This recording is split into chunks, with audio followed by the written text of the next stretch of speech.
why are there so many translations?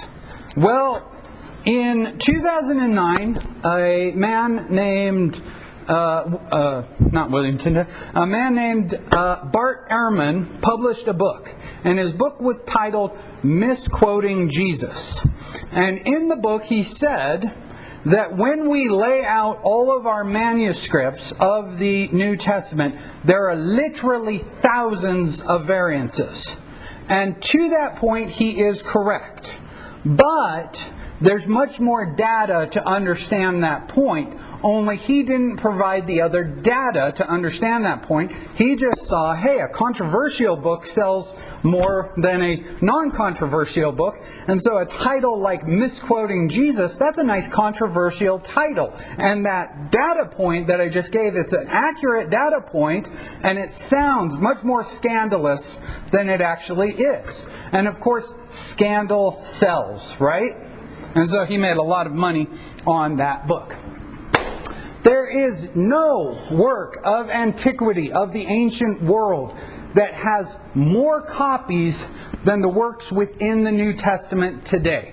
We have more than 5,500 manuscript Greek copies of the New Testament. That is to say, we either have a little minuscule, we have a parchment or a papyrus that has a couple verses, or we have a complete book, or, especially later, and we talked a little bit about codexes in the past, we have complete collections of books. So when we lay them all out on the table, we have more than 5,500 Greek manuscripts of the New Testament.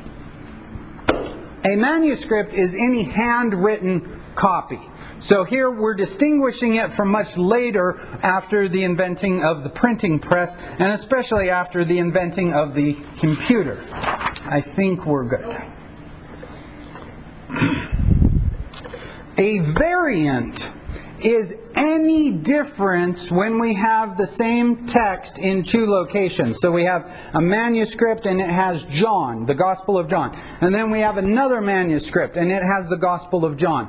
And we look at these two copies, and any difference, absolutely any difference, counts as a variant. And so if somebody skips a letter, that's a variant. If somebody switches word orders, that's a variant. Any difference is a variant. And this is not something that the church, be it the Catholic Church or be it the Christian Church or anybody, it's not something that we're trying to keep secret. In fact, in Munster, Germany, there is the Institute of the New Testament, and they have taken photographs of every single manuscript that we have, and they have a catalog of absolutely every variant that has ever been discovered in any manuscript.